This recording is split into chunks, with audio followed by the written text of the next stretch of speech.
platformers, and I'm on a mission to play all the 3D platformers there are. The good ones, bad ones, and the mediocre ones. So if you like the sound of that, be sure to subscribe and help me on my journey. Today I'll be starting out with a game that has gotten very mixed reception, but is close to my own heart, so we'll see how it does. Crash Twinsanity, the sequel to the not so critically acclaimed Crash Bandicoot The Wrath of Cortex, which that game in and of itself was pretty decent, but not quite up to the quality of the previous Crash games. So fans going from The Wrath of Cortex to this game probably didn't know what to expect, especially since Twinsanity was ditching the regular linear Crash Bandicoot formula and going for a more open world approach to the series, and at the same time trying to get more of a story out of it. Speaking of the story, the game starts out by telling us that it takes place around 3 years after the Wrath of Cortex, and Cortex has gotten out of the iceberg he was stuck in and already has an evil plan ready for Crash. So Cortex kidnaps Coco, steals her getup, and I have to say he pulls it off pretty well. Then he tricks our poor simple-minded friend Crash into thinking he's his sister and tells him there's something going on at the bay. So after following Cortex to a pretty top-notch tutorial level, I'm okay. The spikes broke my fall. Crash finds out that he wasn't actually following his sister after all. It was Cortex. I know, right? I'm shocked too. Anyway, Cortex tells us that he's gathered all of Crash's brains for a sort of celebration to beat up Crash. Hey look, it's the baby polar bear we pointlessly beat up in Crash 2. Oh, he doesn't look happy. After defeating Cortex and Crash's hydraulically operated twin brother, I can see the family resemblance. Crash and Cortex get into a roller brawl, which eventually leads them to the other side of Insanity Island.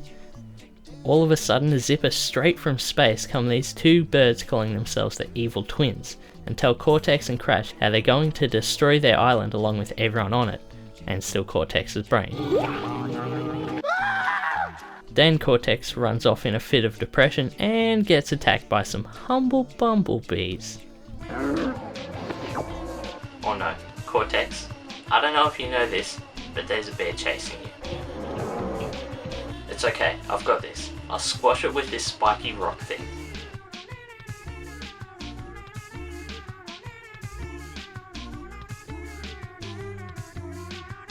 Well, I gave it my best shot. So after that, Cortex gets tied up by some angry villagers, and you save him. Afterwards, you find Cortex talking to a nice old farmer that has a pesky worm problem and wants you to get rid of them in reward for a power crystal.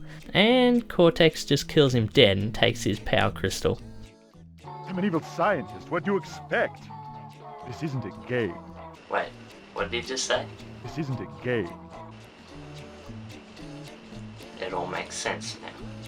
Then after Cortex is done with his brutal murders, we're supposed to squash some worms. But we just skip all that. Afterwards we find out that the evil twins are from the 10th dimension and are planning on using their vice versa reversa device to suck out all the goodness from this world and leave only the evil behind.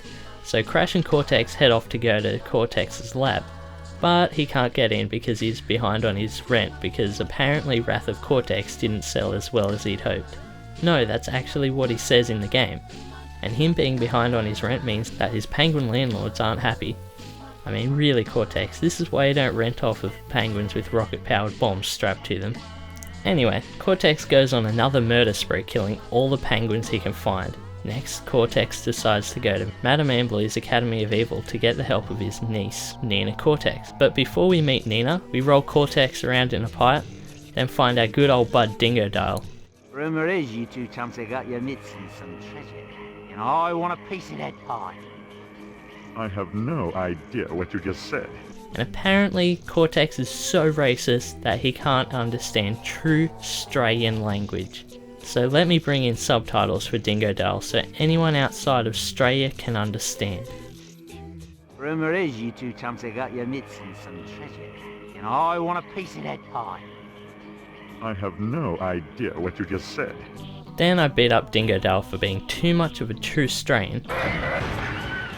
After whatever that was, we meet up with Nina and run across some rooftops like a boss. Beat up Cortex's old teacher, then on the way back to the lab, Cortex remembers an important plot point and tells us that the evil twins were actually his two pet parrots, Victor and Moritz. Which as a kid he tried out using his evolve array on them in an attempt to create a super animal army and ended up sending them to the 10th dimension instead.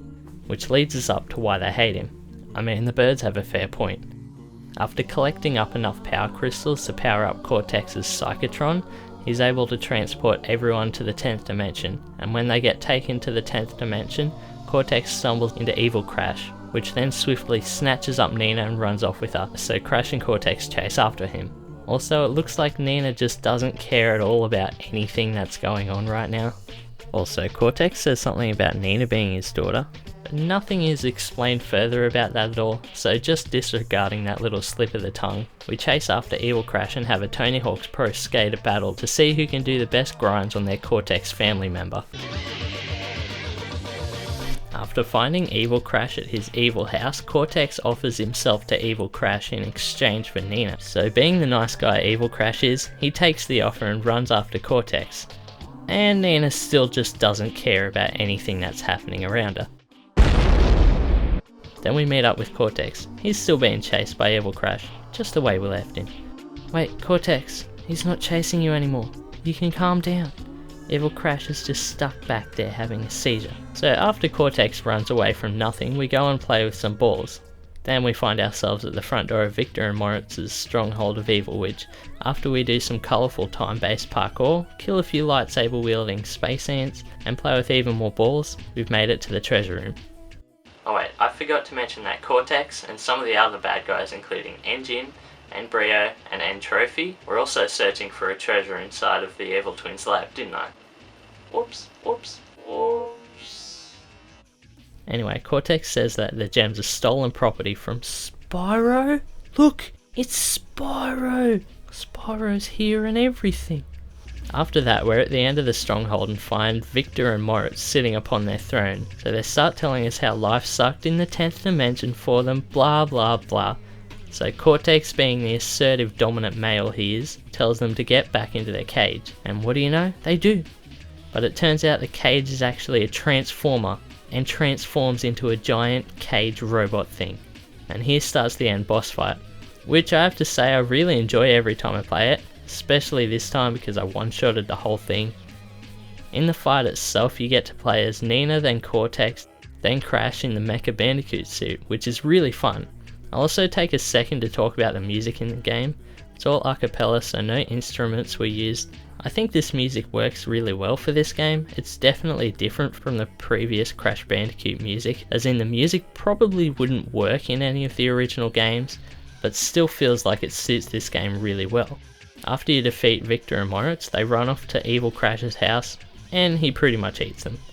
Back at Cortex's lab, everything's back to normal, but Cortex tries one more time to destroy Crash and accidentally ends up inside Crash's head, and that's it. That's all as far as the story goes.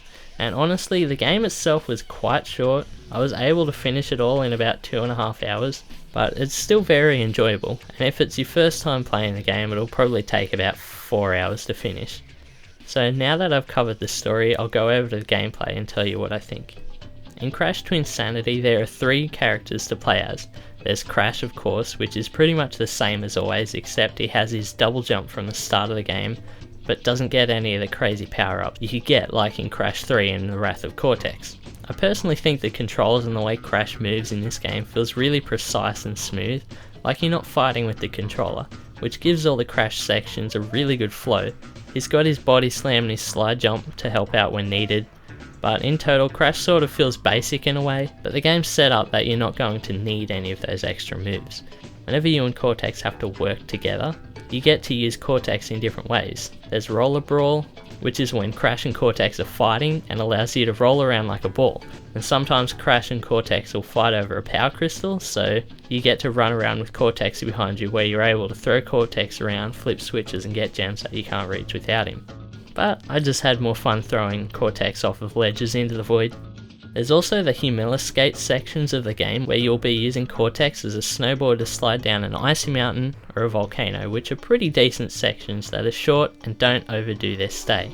There's also a part where you get to roll Cortex around in a pipe, which I personally found to be really boring just because it slows down the gameplay a lot, but it's simple and you only have to do it for one section of the game. The second character you're able to play as is Cortex himself. I feel like Cortex's gameplay was quite plain and simple. Most of his segments are run and gun sections, which are okay, but don't really feel very fun. They're not bad, but they aren't anything crazy either. Cortex doesn't really have a jump, so you won't be doing any platforming with him either. Also, this isn't specific just to Cortex's gameplay, but the Arcu mask has been nerfed for some reason.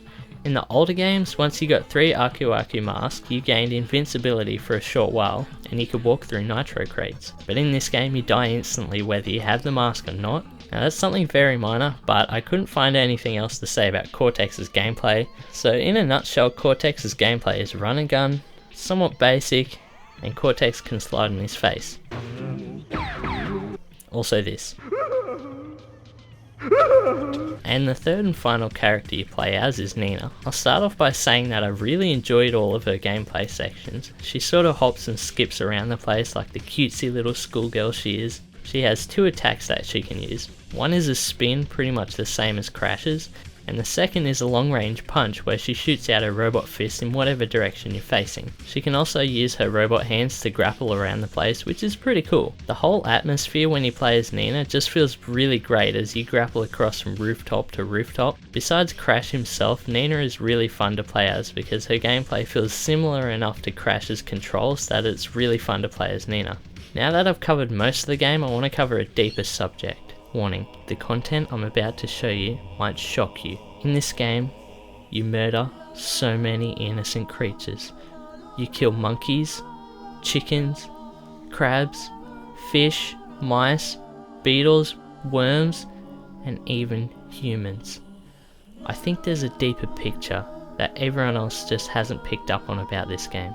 Crash is at the top of the food chain on the island and is rapidly destroying all other life for his own enjoyment, and the evil twins were just trying to restore the island to a peaceful, calm place where everyone lived together in harmony. That or Crash just runs around oblivious to everyone and everything and doesn't really know what's going on? I guess it's up to opinion.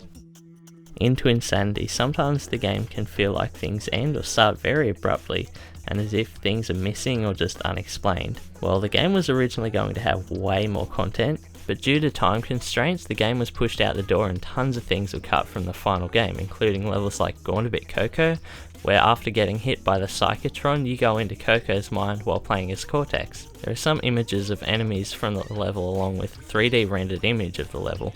There was also a canyon level where you would ride on Cortex's hoverboard through a very different looking 10th dimension with flying swordfish chasing you, similar to the penguins on Slip Slide Ice Capades. You're actually still able to ride the hoverboard through glitches in the game, though it's apparently really hard to control and it's invisible, but it still uses some of the controls that were originally intended for it. So ultimately, the game could have been very different from the game that we have now, which is crazy to think about, but the game we got given is still really fun in its own way. With the glitches I was talking about earlier, there are actually tons in the game, which in my case gives the game tons of replayability. Most of the glitches won't affect your normal playthrough until you go looking for them. Most of the glitches are possible because you can jump on basically everything because there aren't many invisible walls blocking you off from where you want to go. Even with just body slamming, you can get to tons of different places. So Crash Twinsanity as a game is pretty fun. It has fun gameplay, decent amount of bosses throughout, pretty good story which can be pretty funny at times. The game's definitely different from the other Crash Bandicoot games, but it feels different in a way that it works. And the game is probably one of the easiest games in the whole Crash Bandicoot series. And that's why I'm going to give Crash Twinsanity an 8 out of 10. Thank you guys so much for watching. So like I said at the start of the video, I'm going to be playing through and reviewing 3D platformers. So if you're into that genre of games, be sure to stick around and subscribe. Hopefully you enjoyed this video. If you have any constructive criticism, be sure to leave a comment down in the comment section. And like the video if you enjoyed it. Again, thank you so much for watching. My name is ArchMans, and I'll see you in the next one.